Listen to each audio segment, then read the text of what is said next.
Bienvenue à la session 11 de notre parcours, la Nouvelle Jérusalem, l'espérance finale, Dieu avec son peuple.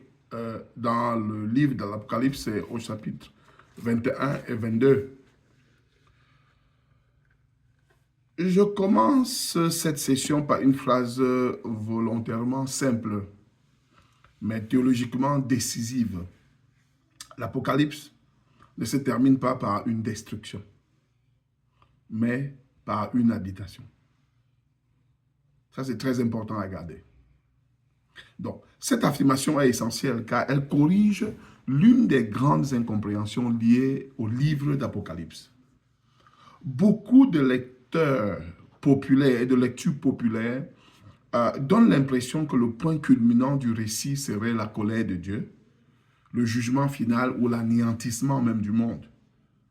Dans ces lectures, l'Apocalypse devient un livre de la fin, un livre de la peur et même de la rupture. Jean montre exactement l'inverse. Le livre se termine par une séance, par une présence, non pas un vide. Jean ne conduit pas l'Église vers une version de ruine totale, vers une vision de ruine totale, mais vers une vision de demeure. Le point culminant de l'Apocalypse n'est pas la chute de Babylone.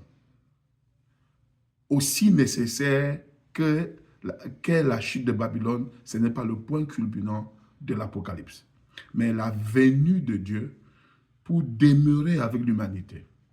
La chute de Babylone est un passage. La Nouvelle Jérusalem est le but. La chute de Babylone est un passage. C'est un passage incontournable.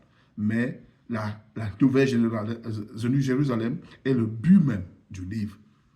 Là où Babylone se présentait au monde comme organisé, sans Dieu, la Nouvelle Jérusalem se présente comme un monde habité par Dieu. Donc, cette distinction est fondamentale pour comprendre l'intention de Jean. Le jugement n'est pas le dernier mot dans l'Apocalypse. Il prépare le terrain. Le jugement prépare le terrain pour quelque chose de plus grand. Il veut que l'Église comprenne que Dieu ne détruit pas le monde pour le remplacer par autre chose, mais qu'il renouvelle ce qu'il a créé dès le commencement. C'est ce que Jean veut qu'on comprenne.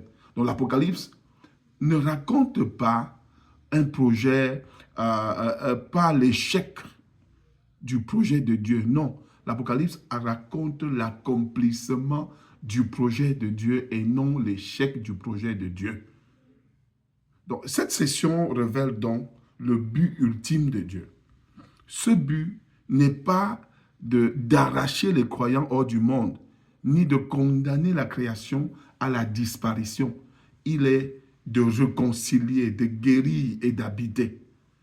Dieu vient faire sa demeure parmi les humains, non comme un visiteur temporaire, non, mais comme une présence permanente et une présence transformatrice.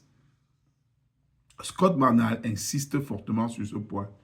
L'Apocalypse est un livre d'espérance, enraciné dans la création. L'avenir que Jean décrit n'est pas une fuite spirituelle, mais une réalité incarnée, relationnelle et communautaire. Le salut final n'est pas l'évasion vers un ailleurs céleste, mais la venue de Dieu pour faire toutes choses nouvelles. Ainsi, cette session invite les étudiants à lire la fin de l'Apocalypse, non avec crainte, mais avec espérance profonde et paisible.